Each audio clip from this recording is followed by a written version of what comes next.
AI 혁신과 자율주행, 그 로봇으로 인해서 무인화, 자동화가 본격화되는 시대에 우리는 지금 이미 들어왔고요. 이거 우리가 선택의 여지가 없는 거야.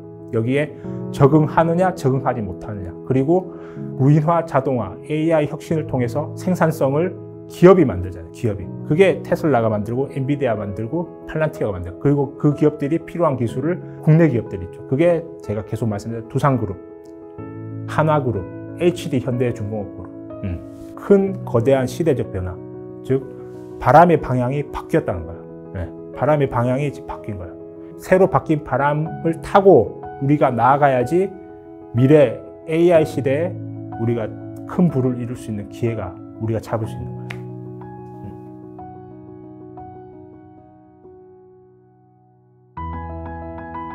이 세상의 변화, 그리고 이 세상의 혁신을 가져오는 기술에는 반드시 전력이 필요하다.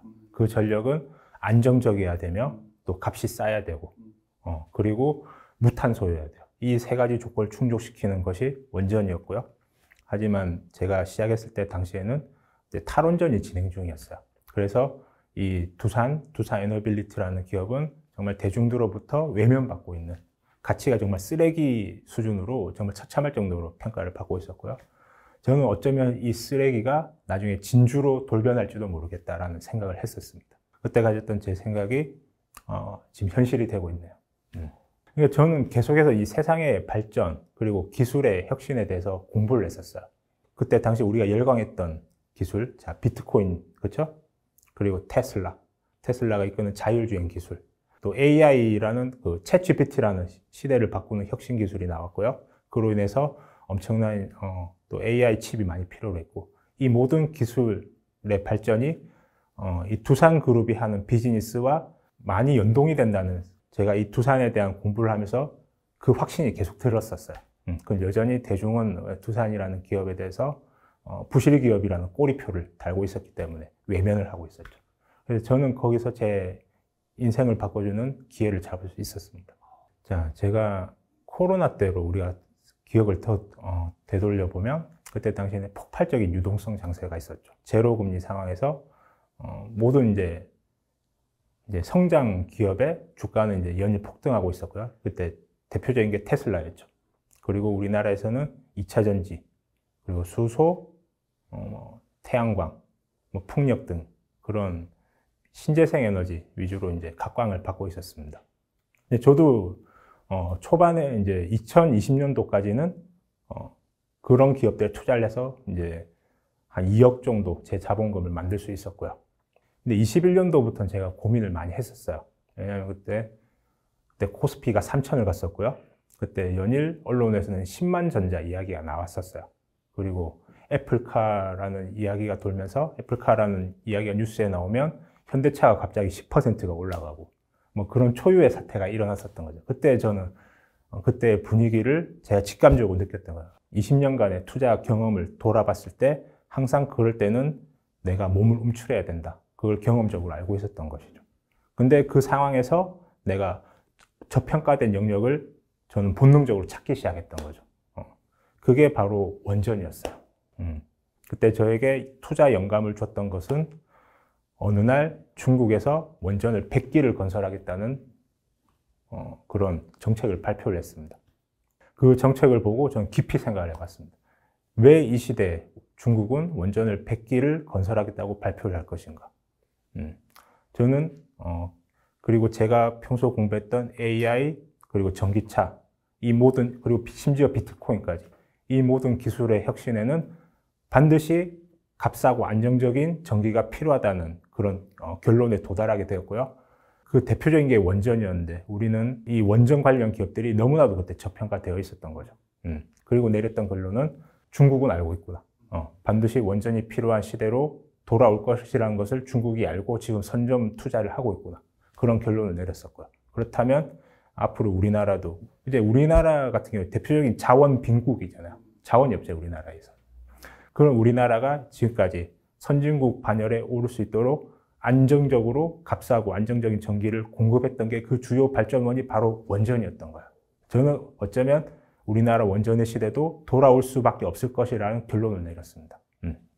그때만 해도 또 신재생의 문제점들을 계속 파악을 하기 시작했었어요. 대표적인 이제 신재생 에너지의 간헐성이죠. 전력의 공급이 일정하지 않다는 거예요. 그럼 아무리 그 전력의 가격이 싸더라도 안정적이지 않고 전력의 그 품질이 일정하지 않으면 이걸 제조업에 쓸 수 없기 때문이죠. 그래서 다시 원전으로 회귀하는 그 시대가 올 것이다라는 저는 결론을 내렸고, 그리고 두산 에너빌리티라는 기업에 제 모든 것을 걸었고, 그게 이제 맞아떨어져서 오늘날 이렇게 슈퍼개미가 될 수 있었습니다. 제가 최근에 있었던 일을 말씀드릴게요. 3주 전에 이제 체코에서 우리나라 팀코리아 원전 계약 수주가 이제 미뤄진다는 그 기사가 나왔어요. 그리고 그날 아침에 이제 두산 에너빌리티의 주가는 마이너스 13% 수준까지 이제 떨어지게 되었고요. 그 상황에서 우리의 뇌는 즉각 반응을 하죠. 야, 이제 원전 수주 물 건너 간 거 아니야?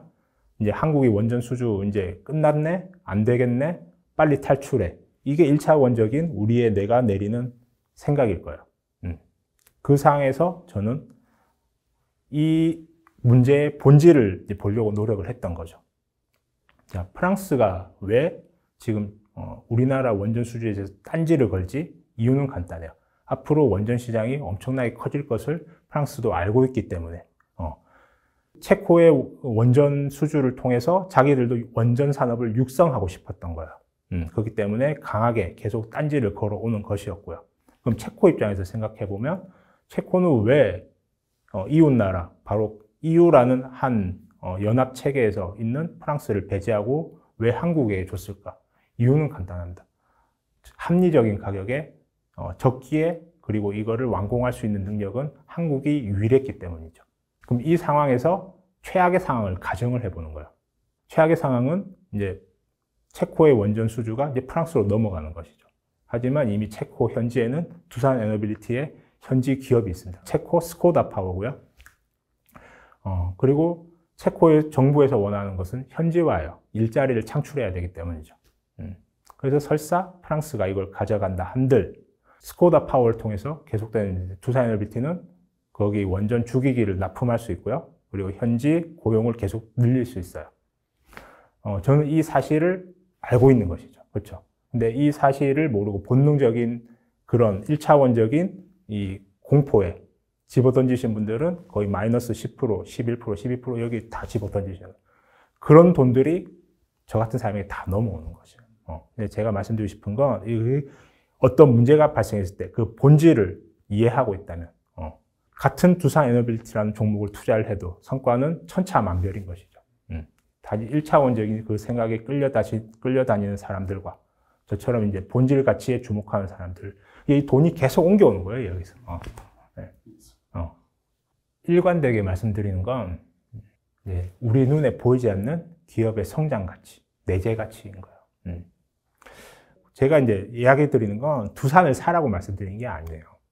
이런 제가 가지고 있는 태도, 투자의 태도, 그리고 철학, 이를 바탕으로 여러분들의 종목, 제2의 두산, 제3의 두산을 발굴하시길 바라는 말. 그리고 그 기업의 성장 가치를 내가 믿었을 때 과연 그 기다리는 과정이 어떨까요? 누군가는 눈앞의 주가를 보면 초조, 긴장, 불안, 트럼프가 또 이상한 이야기 하지 않을까. 그렇죠.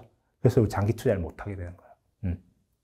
근데 그 미래의 혁신에 반드시 이 기업이 성장한다. 그 믿음이 있으면 어떻죠? 그 기다리는 과정이 즐겁죠. 네, 즐거운 거예요. 네. 그걸 깨달으시고.